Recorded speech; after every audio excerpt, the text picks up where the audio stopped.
आपने मुझे बुलाया? मैंने तेरा नाम पुकारा? नहीं तो नहीं, आप सीटी बजा रहे थे तो मुझे लगा आपने मुझे बुलाया। मैंने आज तक जिंदगी में कभी तुझे सीटी बजा के बुलाया है? कभी नहीं। तो नहीं, यानी मुझे ऐसा लगा कि आप आज जरा एंटिक मूड में है।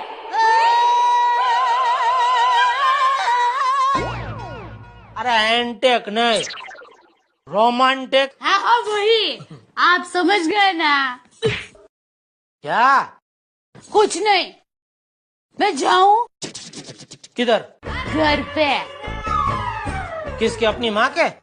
नहीं, तो अरे अपने घर पे।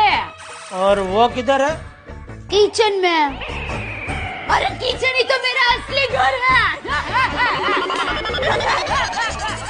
अरे जाती है तो जाने भाई, सुबह सुबह या करके डरा मत।